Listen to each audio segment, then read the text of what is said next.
11:41 continuamos con el programa nosotros y vamos a hablar un poquito también de oftalmología en líneas generales y cómo de alguna manera cuidarnos hacia el impacto que nos generan los teléfonos, las pantallas, cualquier cosa que consumamos de forma prolongada y sin los cuidados por ahí necesarios. Vamos a darle la bienvenida a la doctora Belén Camacho. Ella es médica oftalmóloga, está especializada en párpados, vías lagrimales y órbita también. Su matrícula profesional es 7264 y está aquí con nosotros para charlar un poquito en líneas generales acerca de justamente cómo impactan, por las dudas, las pantallas también y el abuso en el día a día, ¿no?, para nuestra salud visual. Doctora Camacho, buen día y gracias por estar acá. ¿Qué tal? Buen día, ¿cómo les va? ¿Todo bien? Muy bien. Pero bueno, contanos un poquito, de alguna manera, ¿tiene un impacto? ¿No tiene un impacto? ¿Puede ser que no nos demos cuenta de, entre comillas, el daño que por ahí podemos generar por el uso o abuso de las pantallas? Sí, por supuesto que tiene impacto el abuso de pantallas, partiendo sobre todo, particularmente en los niños.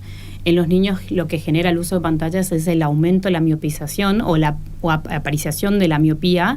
Entonces justamente por eso que se pide a los padres el control del uso de pantallas, porque justamente tiende a miopizar el ojo, o sea, tiende a que uno a generar un vicio de refracción y empezar a usar lentes que por ahí uno no usa lentes, claro. ¿Sí?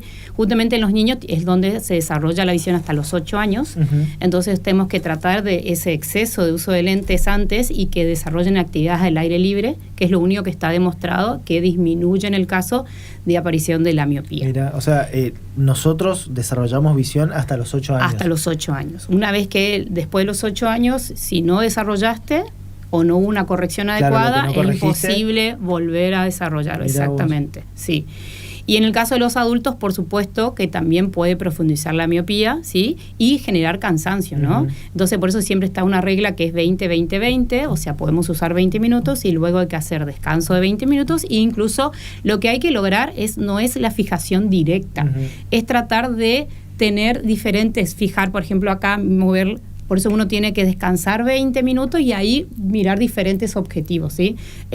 Ir a hacerse un café, cambiar de posición, hacerse un mate en este caso. Entonces, no fijar la vista es lo que hace que justamente vos no desarrolles eso. Es la concentración entonces de la visión sobre alguna pantalla. Un determinado punto fijo, exactamente. Y esto se traslada también, porque me pregunto, ¿no? Podemos hablar de celulares, podemos hablar de pantallas en computadoras. Totalmente. Pero también tiene que ver, por ejemplo, la fijación en, no sé, pienso otras cuestiones que no tengan que ver con pantallas, libros o esas cuestiones. Totalmente, ¿también? Sí, también. Tiene que ver con la fijación. Con la fijación directa, sobre todo porque como estamos hoy en día muy dependientes, sobre todo después de la pandemia, el uso de notebook, celulares y demás, es el aumento que hay de eso justamente, y también un síntoma que también genera mucho es el ojo seco, debido al uso de pantallas, exactamente.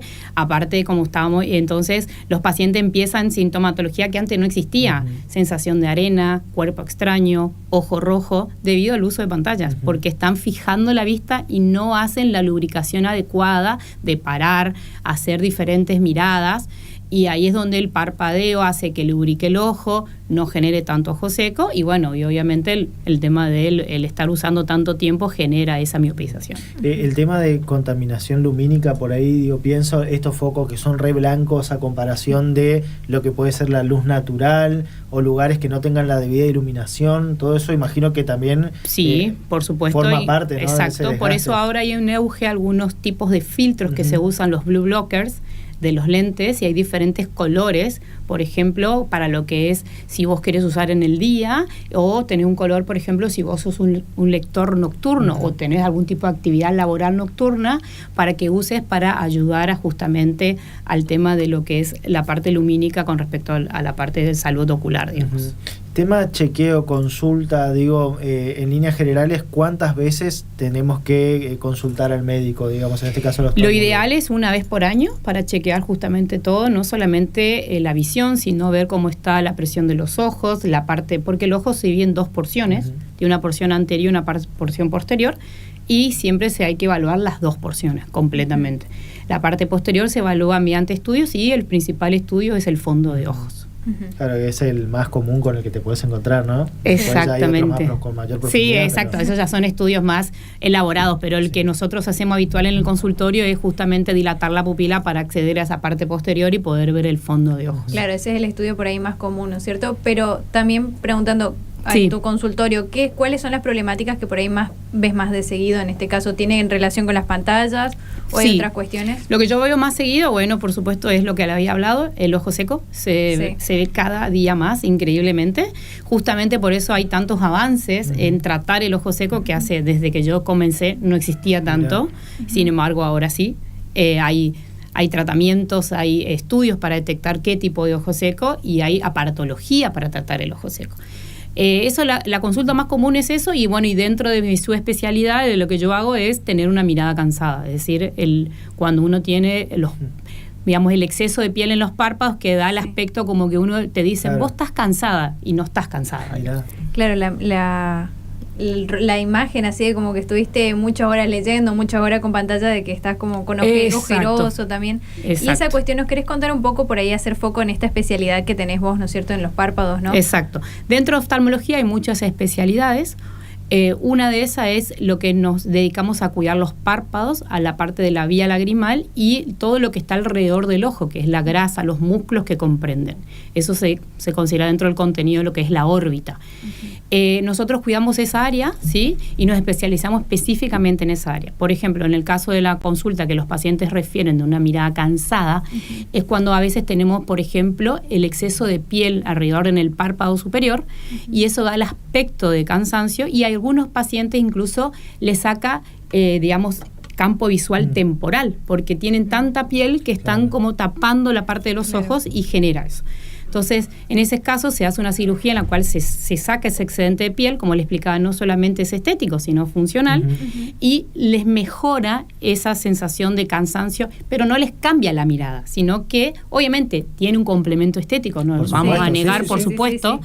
Pero lo importante es devolverle justamente el campo visual, y a veces genera pesadez. Hay gente que les dice, me pesa el párpado. Sí. Claro, es literalmente el peso del párpado, ¿no es cierto? Pero ¿no te pasa incluso que hayan casos, porque hoy cuando nos hablabas de tu especialidad estaba pensando en las redes sociales, hay mucha movida por esta cuestión, más que nada estética, ¿no es cierto? De tener como la mirada levantada, ¿no? Exacto. Y te pasa que te lleguen con consultas en donde no necesiten fisionómicamente, ¿no?, biológicamente, quitarse excedente de párpado para poder ver, y que te lo pidan por una cuestión estética? Sí, me pasa, y a diario, sobre todo en las pacientes más jóvenes, porque hoy en día en redes sociales, tanto TikTok como todos, muestran todo el tiempo esta belleza del tema de la altura del párpado. A veces no es solamente el párpado, sino la altura de la ceja, por ejemplo, que influye. Entonces, por ahí es difícil a veces hacerle entender que no es necesario sacar piel, o a veces hay mínima piel y lo quieren realizar. Por supuesto, nosotros tenemos el deber de escuchar al paciente, pero a veces hay que ser un poco realista y decirles, mira, la realidad es que a veces yo no te haría nada, pero bueno, es decisión de cada uno, ¿no?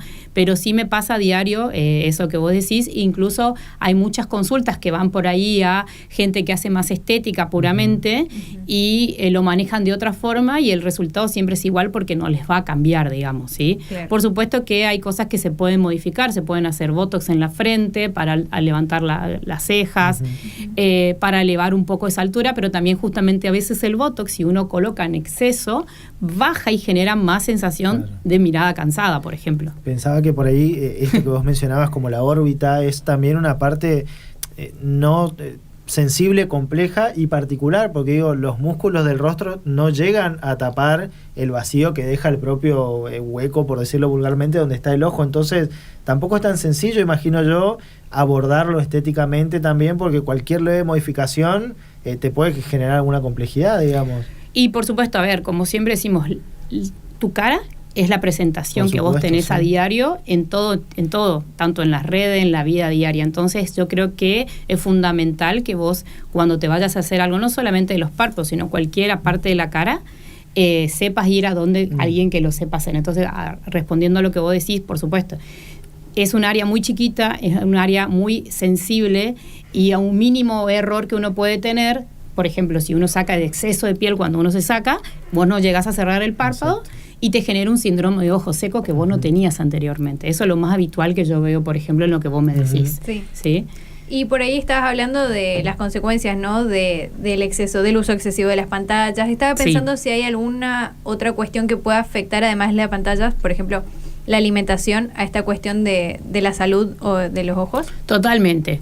siempre cualquier inestabilidad metabólica que vos tengas en todo tu cuerpo te va a generar alteración. Por ejemplo, si vos tenés el azúcar elevada, ¿sí? O diabetes, te va a generar una visión borrosa momentánea, ¿sí? Siempre cualquier alteración metabólica puede tener afectación en la salud visual de tus ojos, la presión arterial, la diabetes, artrosis, artritis, dan ojo seco. Hay varias enfermedades autoinmunes que generan alteración a nivel visual. Es decir, si vos siempre tenés una alteración metabólica, probablemente podés tener daño, a veces reversible o irreversible, depende de cuál sea la causa, ¿sí? En el caso de la diabetes, sabemos muy bien que afecta el ojo, ¿sí? Genera una retinopatía diabética, y cuando te genera retinopatía diabética, por ahí no se puede volver hacia atrás, ¿sí?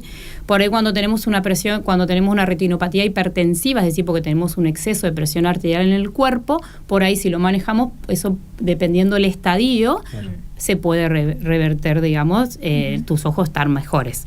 Pero sí, es muy importante, siempre es la alteración metabólica, es lo que le digo siempre a los pacientes. Es decir, no pretendas, digamos, tener una salud visual si vos no tenés una salud primero. ¿Sí? Claro, y ahí, por ahí, destacar en ese caso la importancia de las consultas diarias, ¿no es cierto?, para poder también tener en cuenta de dónde vienen. Exactamente, siempre es importante. Y Belén, ¿cómo ves este mundo de las redes que un poco lo planteaba Julio y digamos... imagino que en parte también es un área para ustedes como profesionales de generar ese conocimiento científico, certero y de alguna manera invitar a la prevención. Pero también está la otra cara, que es la desinformación. ¿Cómo vivís o cómo ves todo eso que se genera a través de las redes? A ver, por un lado está bueno porque en las redes se hace conocido justamente esto, es decir, saber que si uno tiene una alteración metabólica puede tener un daño en los ojos, pero también hay mucha información equivocada, ¿sí? Hay como sabemos, cuando hay mucho, a veces es poco lo que realmente vale la pena. Entonces, por ahí lo que hay creo que es ir a las fuentes adecuadas. Bueno, hoy en día tenemos la inteligencia artificial, que prácticamente nos dicen todo. Pero la realidad que me parece que lo que creo yo es que ir a la fuente indicada, eso sería como lo más importante, tanto a nivel funcional como a la parte que habíamos mencionado, la parte estética. Hay mucho, hay que ver de dónde viene la fuente. Hay consejos que te da TikTok, te dice descansa tanto, ponete tal gotita en el ojo, hace esto. No, vaya a una fuente, es decir, va de última a una red social de algún médico que vos sepas que tiene una buena fuente, una buena formación. Yo sugeriría evaluar, por ejemplo, ellos, generalmente los profesionales ponen dónde realizaron su formación.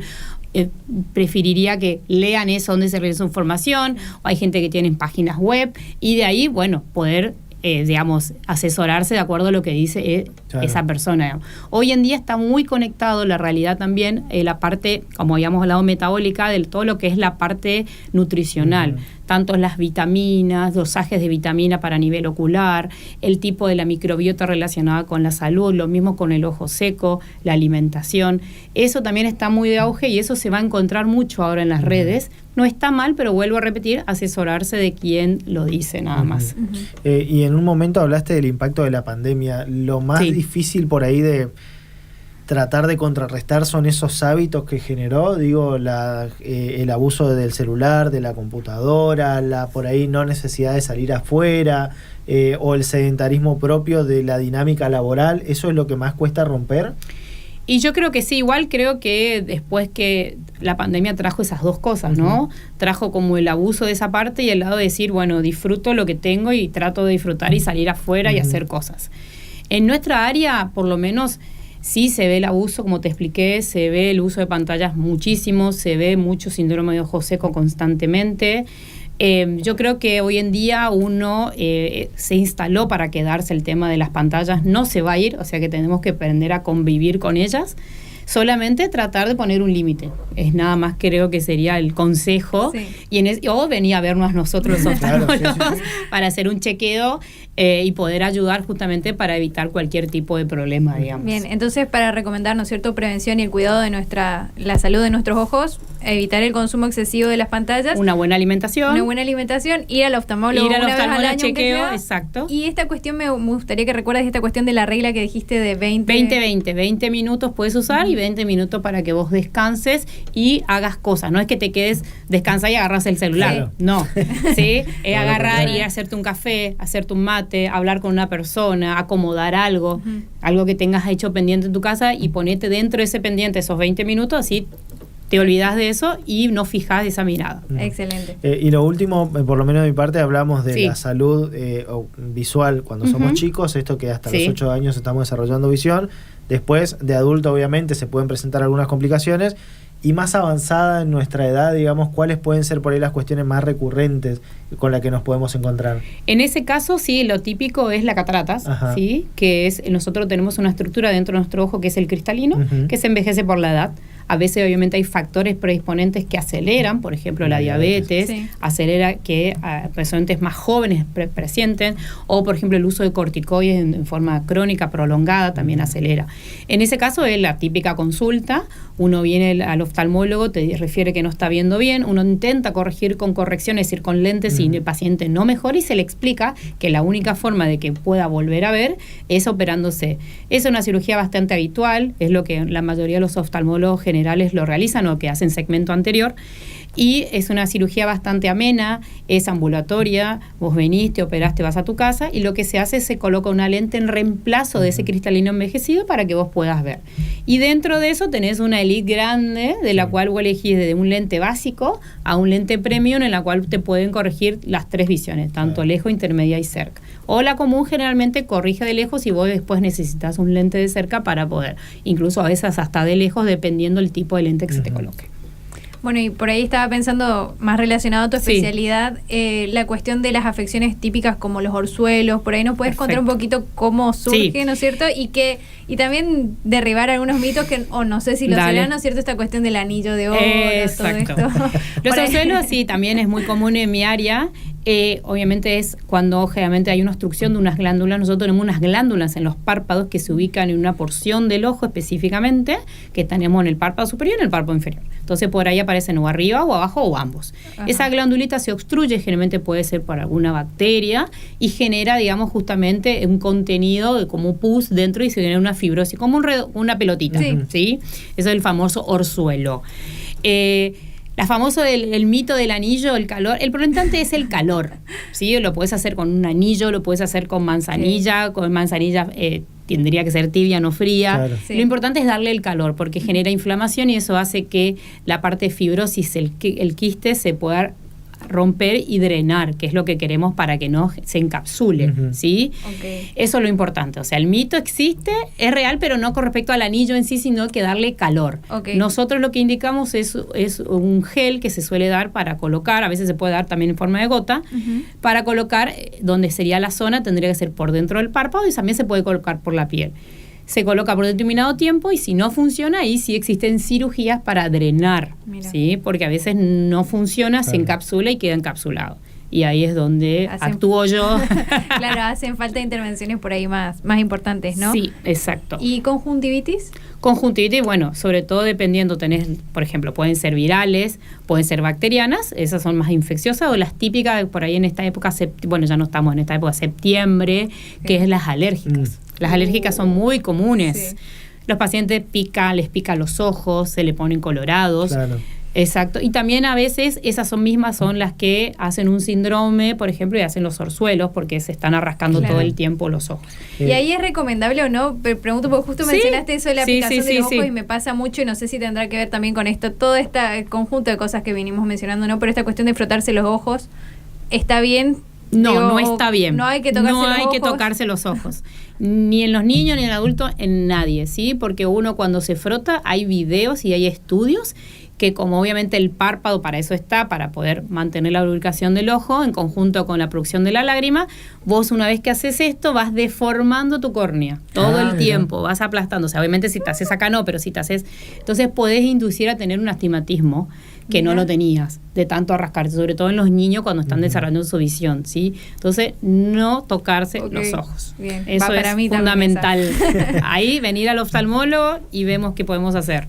Y ahora sí, por lo menos de mi parte, la última, dicen, no sé, en algún momento, o lo escuché o lo leí, pero que el ojo tiene como su sistema de defensa propio, digamos, que por ahí va de la mano a veces con nuestro propio sistema inmunológico o no. ¿Esto efectivamente así? Por ahí creo que lo que vos estás diciendo es en sentido que la córnea es avascular, es decir, no tiene vascularización. Entonces, esa parte no tiene un sistema inmune diferente, ¿sí? Porque la inmunidad te llega por los vasos. Exacto. Entonces, la córnea, por eso estamos muy expuestos a infecciones y son a veces difíciles de tratar. Entonces, pacientes, por ejemplo, usuarios de lente de contacto, tienen que tener mucha precaución.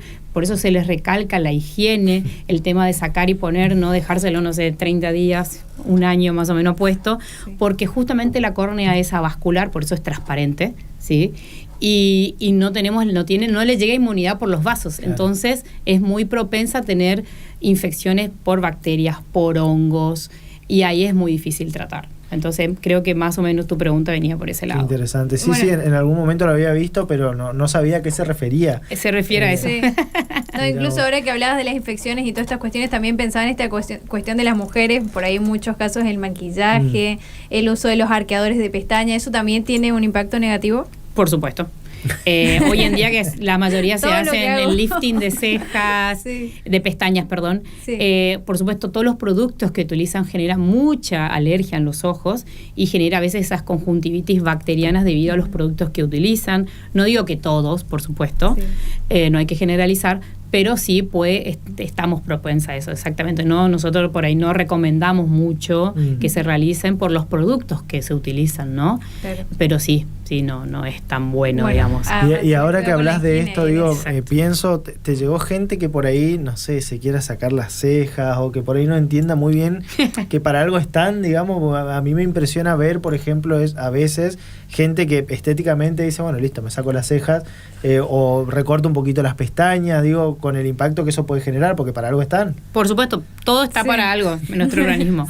No en específicamente con las cejas, pero sí me ha pasado de que hay a veces posición del párpado, que no es lo mismo que lo hablábamos del excedente de piel, que uno está más arriba o uno más abajo, y lo más normal, a veces, de acuerdo al diagnóstico, es decir, bueno, yo te subo no, a mí me encanta el que está muy abierto, quiero igual. Y vos decís, pero no te va a quedar bien.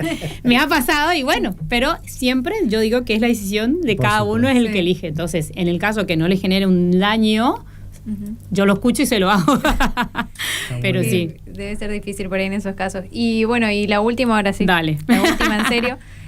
Hablaste mucho de esta cuestión de los ojos secos, ¿no? Así ¿Hay es. algo que nosotros nos podamos comprar en la farmacia o algo, o no es recomendable? Digo, porque es muy común por ahí ver personas que tienen la típica gotita que no saben ni para qué, pero que se pone en los ojos. La realidad es lo recomendable es que vayas al oftalmólogo, porque las gotas, generalmente las que tienen buena composición son prescriptas. En Argentina no existe, por ahí vos en Estados Unidos, si vas al supermercado, sí tenés la gota, las que son prescriptas y la podés comprar. Venta libre. De venta libre, exacto. En este caso no existe.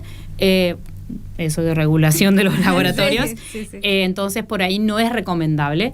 Lo importante es la composición. Hay muchos creen que son lubricantes o incluso usan el preparador multiuso de los lentes de contacto y no te va a lubricar el ojo. O sea, no tiene una buena composición que te lubrique. O sea, que en esos casos, la realidad es que no recomiendo ninguna. Sí recomiendo que vayas al oftalmólogo para que te prescriba una. Me imagino que también el nivel de ojo seco que uno tenga depende de la gota que uno Por supuesto, hay diferentes grados de ojo seco y eso va a depender. Bueno, Belén, muchísimas gracias por haber venido, por el tiempo. Redes sociales, algún lugar donde la gente pueda contactarte y ahondar en tu especialidad, por ejemplo. Exacto, doctora Belén Camacho, todo junto, ahí. Es más específico a su especialidad, pero por supuesto que también hago oftalmología general, así que lo que quieran consultarme, acá estamos.